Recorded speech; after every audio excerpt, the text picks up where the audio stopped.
गर्मी स्टार्ट होते ही सबसे पहले काम क्या होता है, या तो कूलर निकालो या फिर एक नया कूलर लो। और यहाँ पर एक प्रॉब्लम जब होती है कि भैया जब हम कूलर तो नया ले आते हैं, लेकिन इसके बाद में ये पता चलता है कि भैया जो कूलर लिया है वो एक्चुअल में हमने गलत कूलर परचेज कर लिया।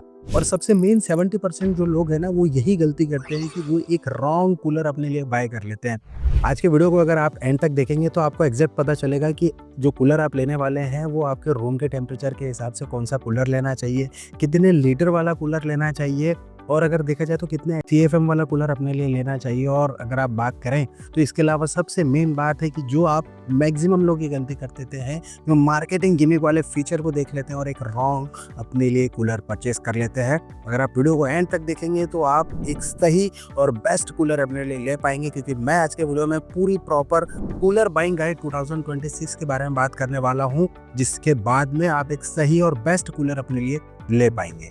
सबसे पहले हम बात कर लेते हैं कूलर के वर्किंग प्रोसेस को। देखिए, कूलर तो आपने देखा होगा और आप अच्छे से जानते भी हैं कि जो कूलर रहता है उसके अंदर एक मेन फैन लगा रहता है, बाकी 3 तरफ से आपको उसके कूलिंग पैड्स लगे रहते हैं। ये कूलिंग पैड्स, क्योंकि इसमें पानी बार बार रहता है तो ये गीले रहते हैं। जब बाहर के टेम्परेचर से गर्म हवा उस पैड से सिर्फ बाहर निकलती है, यानी अंदर जब आती है, तो उससे क्या होता है कि जो बाहर की गर्म हवा है वो उस पैड्स के थ्रू उसका टेम्परेचर कम कर देती है। वो ठंडी हवा फैन के थ्रू आपको वो फैन जो है वो बाहर देता है, जिससे कि आपको फ्रेश आपको ठंडी हवा देखने को मिल जाती है कूलर के थ्रू। और इसीलिए इसी तरीके की जो कूलिंग रहती है उसको एवरेटिव कूलिंग कहा जाता है।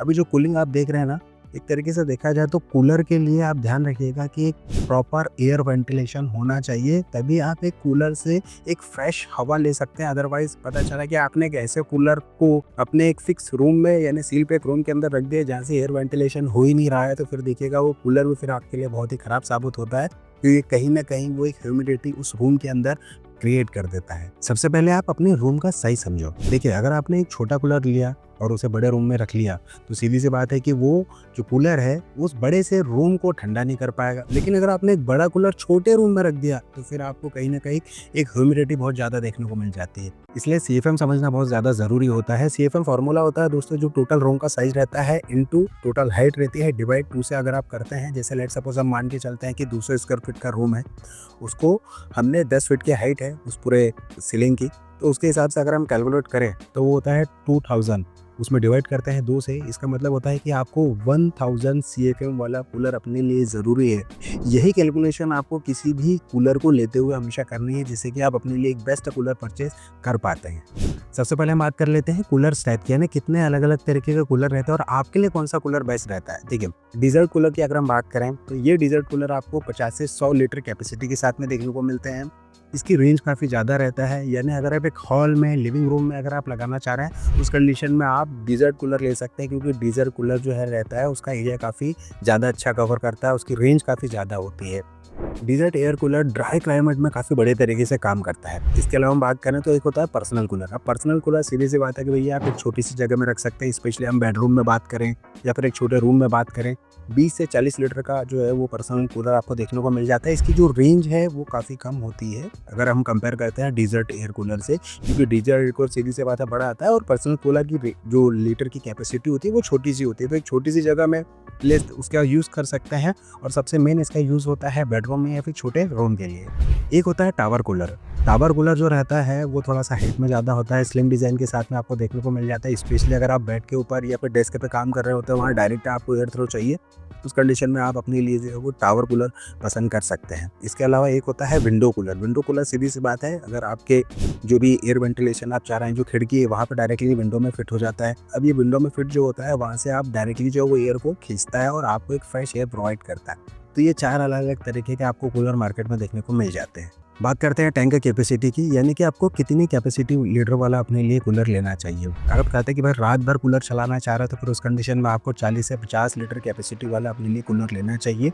इसके अलावा अगर हम बात करें, आप बोलेंगे कि भाई बड़ा टैंक है तो सीधी सी बात है रिफिल कम करना है, लेकिन छोटा टैंक अगर आप ले रहे हैं तो उसको बार बार रिफिल करना पड़ता है। हम उसको एक दूसरे तरीके से भी समझ लेते हैं कि जो पर्सनल कूलर रहता है उसमें 1.5 से 2 लीटर पर आवर के हिसाब से वो पानी लेता है, यानी कि सीधी सी बात है भैया उसकी कैपेसिटी कम है तो बार बार आपको रिफिल करना पड़ सकता है। लेकिन इसके अलावा अगर हम डीजल कूलर की बात करें, अब ऑब्वियस सी बात है कि इसका जो कैपेसिटी है वो भी ज़्यादा है, रेंज काफ़ी ज़्यादा रहती है, तो आप मान के चलिए कि 5 लीटर पर आवर के हिसाब से आपको उसमें पानी डालना होगा। अगर आप 10 घंटे कूलर चला रहे हैं तो कम से कम 50 लीटर पानी जो है वो लेता ही लेता है, इस बात का आपको हमेशा ध्यान रखना है। Air throw distance. अब देखिए जो भी कूलर आप ले रहे हैं तो हमेशा आप ध्यान रखिए कि जो भी कूलर ले रहे हैं वो बड़ा कूलर लेने से ये पता नहीं चलता कि भैया वो जो कूलर है वो आपको ज़्यादा ठंडी हवा देगा। इसका मतलब इस पर डिपेंड नहीं करता। इसके अलावा भी एक होता है फ़ैन की डिज़ाइन कैसी है। अगर मान के चलिए जो फ़ैन आप ले रहे हैं यानी जो उसकी जो मोटर रहती है उसमें जो ब्लेड्स लगी हुई रहती है वो ब्लेड हाई एंगल ब्लेड्स है तो आपको एक प्रॉपर एयर थ्रो देखने को मिल जाता है। लेकिन आप चाहते हैं एक पर्टिकुलर फोकस वाली जगह पर ही आप प्रेशर देना चाहते हैं, आप कूलिंग चाहते हैं, तो फिर उस कंडीशन में आप अपने लिए लोअर टाइप कूलर भी परचेज कर सकते हैं। अब बात करते हैं कि जो कूलिंग पैड्स है वो कौन से होने चाहिए। एक पुराने ज़माने में आपने देखा होगा कि जो कूलिंग पैड है वो पहले घास के तरह से होते थे जिसे हम वुड वूल कूलिंग पैड्स कहते थे। तो ये इस तरीके से में क्या रहता है कि वो जल्दी थोड़े से ख़राब हो जाते थे, हालांकि सस्ते आते थे लेकिन उसे बार बार चेंज भी करना पड़ता था। लेकिन उसका जो वाटर रेजिस्टेंस रहता था वो काफ़ी कम रहता था। आज की तारीख में जो है वो हनीकॉम्ब पैड वाले आपको कूलिंग पैड्स देखने को मिल जाते हैं जो पानी को काफ़ी देर तक अपने पास में ऑब्जर्व करके रखते हैं और आपको पानी काफ़ी कम लगता है। ये थोड़े से महंगे आपको देखने को मिलेंगे, इसलिए आज की तारीख में जो भी कूलर आपको देखने को मिलते हैं वो हनीकॉम्ब पैड वाले कूलिंग पैड देखने को मिलते हैं। इसे बहुत बार बार चेंज करने की ज़रूरत नहीं पड़ती है। ये थोड़े से महंगे ज़रूर होते हैं लेकिन इसकी कूलिंग काफ़ी बढ़िया आपको देखने को मिल जाती है। तो आप जो भी कूलर ले वो हनीकॉम्ब पैड वाले कूलिंग पैड वाला ही कूलर अपने लिए परचेज़ करें। अब आइस चैम्बर वाला कूलर अपने लिए ले या नहीं ले, ये आज की तारीख में बहुत सीधी सी चीज़ हो चुकी है कि भैया जो कूलर रहता है उसके अंदर आपको एक आइस चैम्बर देखने को मिल जाता है जहाँ से आप डायरेक्टली उसमें आइस डालते हैं और आइस डालते हैं तो वो जो वाटर टैंकर जाता है, चूँकि आइस ऑलरेडी सीधी सी बात है ठंडी रहती है, वो पानी को जल्दी ठंडा करता है और जिससे कि आपको बहुत जल्दी ठंडी हवा देखने को मिल जाती है। स्पेशली उन लोगों के लिए काफ़ी बेहतर रहता है जहाँ पर आपके घर का जो टेम्परेचर है वो काफ़ी ज़्यादा रहता है। उस कंडीशन में आप आइस चैम्बर वाला जो फीचर अगर आपको मिल रहा है तो वो कूलर काफ़ी बेस्ट रहते हैं आपके लिए। आपने देखा होगा दोस्तों जो कूलर रहता है उसमें पानी काफ़ी टाइम तक की स्टक रहता है, यानी ठहरे हुआ पानी में सीधी सी बात है कि भैया मच्छर कहीं ना कहीं उनके अंडे दे देते हैं जिससे कि भविष्य में मच्छर ऐसी प्रॉब्लम आपको फेस करनी पड़ सकती है। लेकिन इसके लिए कूलर भी आज की तारीख में नई टेक्नोलॉजी के आने लग गए हैं। एंटी मॉस्किटो फीचर भी आपको कूलर के अंदर देखने को मिल जाता है, यानी कि जो मच्छर है उसके अंदर नहीं घुस पाते। इस तरीके की कूलर अगर आप लेते हैं तो आपको मच्छरों से ऐसी कोई दिक्कत देखने को नहीं मिलती। अगर आपके एरिया में बहुत ज़्यादा पावर कट होती है तो आज की तारीख में आपको इन्वर्टर कॉम्पेटेबल वाले भी कूलर देखने को मिल जाते हैं, यानी कि वो इन्वर्टर भी चल सकते हैं।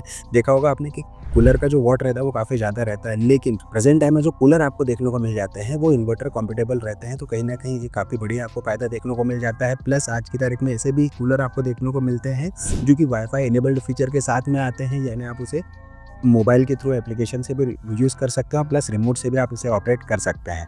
इसके साथ ही साथ आपको हमेशा ऐसे कूलर प्रेफर करना चाहिए जैसे अगर आप एक ही जगह रख रहे हैं तो फिर कास्टर व्हील की ज़रूरत नहीं, लेकिन अगर आप एक प्लेस से दूसरे प्लेस पर उसे खिसकाते रहते हैं तो फिर कास्टर व्हील जरूर देखिएगा और कास्टर व्हील की क्वालिटी को ज़रूर चेक कीजिएगा जिससे कि आपको फ्यूचर में ऐसी कोई भी प्रॉब्लम देखने को ना मिले।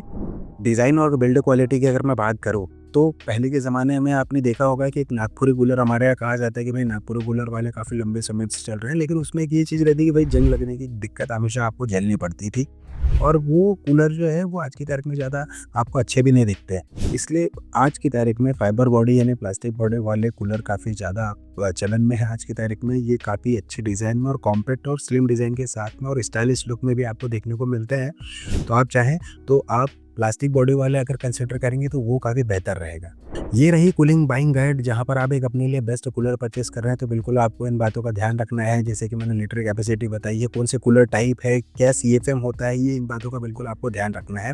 और अगर आप अपने लिए एक बेस्ट कूलर ले रहे हैं तो प्लीज़ कमेंट बॉक्स में आप अपने रूम का साइज़ ज़रूर मेंशन कीजिएगा जिससे मैं आप बता पाऊँगा कि आपको कौन सा कूलर अपने लिए लेना चाहिए।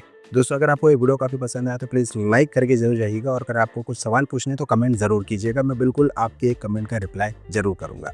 आज के वीडियो में इतना ही, मिलते हैं किसी अन्य वीडियो में, तब तक के लिए आप अपना परिवार का ध्यान रखिए। तब तक जय हिंद, वंदे मातरम।